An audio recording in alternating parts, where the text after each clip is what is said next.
میرے بھائیوں اور دوستوں، آج کل 72 حوروں کا بڑا زور و شور ہے۔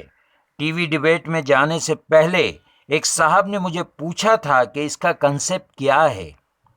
میں نے کہا قرآن کریم میں اس کا ذکر نہیں ہے، البتہ حدیث پاک میں اس کا تذکرہ ہے، اور قرآن میں ایک پاک باز نیک شریف انسان جس نے دنیا میں اچھے کام اور کرم کیے ہیں، اس کے لیے بہت سارے انعامات ریوارڈز جنت میں اللہ نے رکھے ہیں، جیسے دودھ کی، شہد اور شرابن طہورہ کی نہریں، محل، مسحریاں، پاک باز بیویاں وغیرہ وغیرہ۔ ہر جنتی کے لیے وہ کچھ ہوگا جو اس کی چاہت ہوگی۔ وَلَكُمْ فِيهَا مَا تَشْتَهِي أَنفُسُكُمْ وَلَكُمْ فِيهَا مَا تَدَّعُونَ۔ دوستوں اور بزرگوں، غیر اگر اس سلسلے میں مذاق اڑا رہے ہیں، اسلام دشمنی میں یہ بات کہہ رہے ہیں، تو مان لیتے ہیں کہ وہ بیچارے خود اپنے دھرم کی کتابیں نہیں پڑھتے تو قرآن کو کیسے قبول کریں گے۔ لیکن افسوس بلکہ لعنت ہے ایسے لبرل، پروگریسیو، پڑھی لکھی مسلم خواتین پر جو اس حدیث پاک کا مذاق اڑاتی ہیں۔ پڑوسی ملک کی ایک خاتون اینکر جس طرح ہندوستان کے مولانا ساجد رشیدی سے سوال کر رہی تھی کہ مرد کو تو 72 ہم کو کیا۔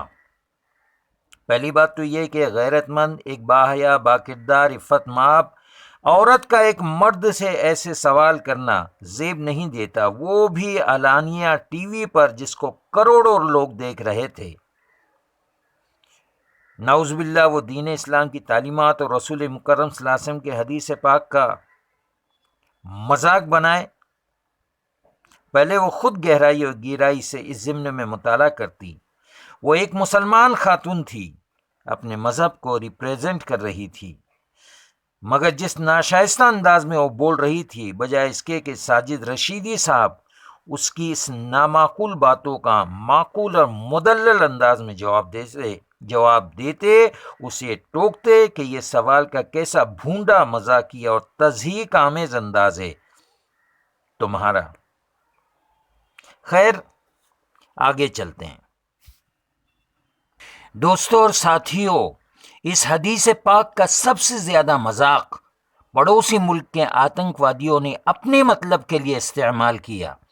معصوم بچوں کو ورگلا کر کے کہ تم فلاں فلاں مذہب کے لوگوں کو مارو تو شہید ہوتے ہی تمہیں حور و غلمان ملیں گی، جبکہ جہاد اور شہادت ایک مقدس فریضہ ہے جو نفس و شیطان کے ساتھ ساتھ ظلم اور ناانصافی کے خلاف لڑنے کا نام ہے، مگر اس کا ہمیشہ مس یوز کچھ آتنکوادیوں نے، کچھ گمراہ لوگوں نے ہمیشہ کیا ہے۔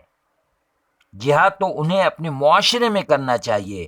بے حیائی، بے شرمی، بولڈنس کس قدر وہاں کے عورتوں کے دماغوں پر سوار ہے۔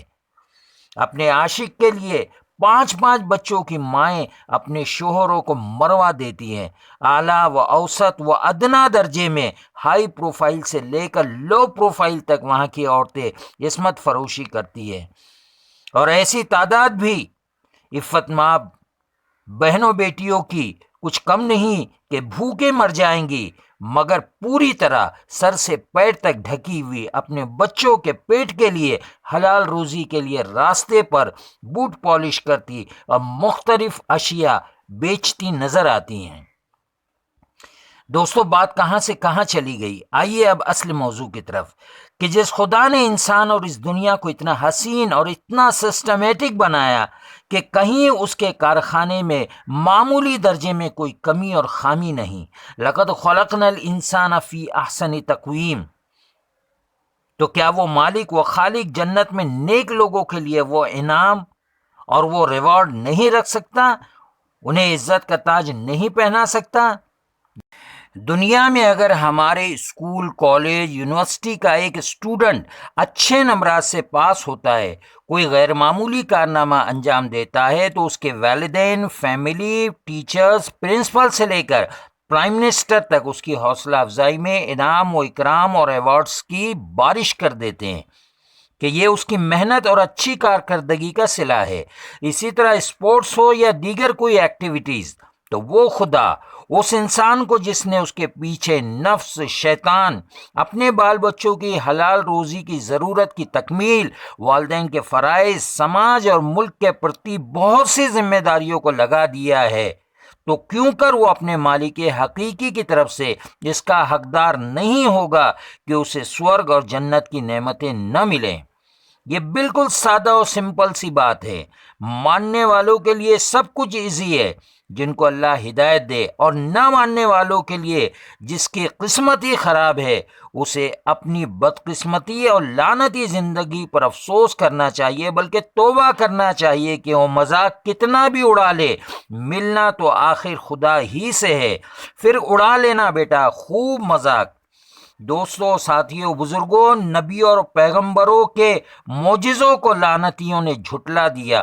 پروفٹ حضرت محمد صلی اللہ علیہ وسلم کے چاند کے 2 ٹکڑے کرنے کے عمل کو، معجزے کو لعنتیوں نے جھٹلایا۔ حضرت عیسیٰ علیہ السلام کے آسمان سے دسترخوان اتارنے کو جھٹلا دیا۔ صالح علیہ السلام کی چٹان میں سے اونٹنی کے نکالنے کو جھٹلا دیا۔ قوم عاد و سمود کے عذاب کا خوب مذاق اڑایا، ایمان نہیں لائے۔ کیا ہوا حشر؟ ان کی عبرتناک نشانیاں آج بھی دنیا میں موجود ہے کہ کتنے طاقتور ذہین لوگ تھے وہ لوگ۔ دوستوں، ساتھیوں، انڈو پاک میں ایسی بہت سی ہیروئنیں ہیں جنہیں اپنے خوبصورت جسم پر ناز ہے۔ وہ کہتی ہیں کہ میرا جسم میری مرضی، میں جو چاہوں کروں۔ اسے ہی کہتے عقل پر پتھر پڑنا، کہ وہ برائیوں کو جسٹیفائی کر کے براہ راست خدا اور رسول صلی اللہ علیہ وسلم کی تعلیمات کا اپنے قول و عمل سے مذاق بنا رہی ہیں۔ جس نے جسم دیا ہے اسی نے چھپانے کا حکم دیا ہے کہ اس سے سماج میں بد اخلاقی، بے شرمی، بے حیائی، انارکی اور ہر قسم کی تباہی، قتل و غارت گری پھیلتی ہے۔ اگر یہ تمہاری اون پراپرٹی ہوتی تو تم کبھی بھی بوڑھی بیمار نہ ہوتی، دردناک اور خطرناک موت کے انجام سے دوچار نہ ہوتی۔ اس پر انشاءاللہ کبھی تفصیل سے بات کریں گے۔ اللہ ہمیں ہوش میں لائے، ہمیں ہدایت عطا فرمائے، اور ساتھ ہی ساتھ یہ کہ ہم کسی کے مذہب کے بارے میں کچھ نہیں بولتے۔ لکم دینکم ولی دین، آپ کے لیے آپ کا دھرم پیارا، ہمارے لیے ہمارا دھرم قابل اعتبار و فخر۔ یہ اسلام کی تعلیم ہے، یہ پروفٹ حضرت محمد صلی اللہ علیہ وسلم کی تعلیم ہے۔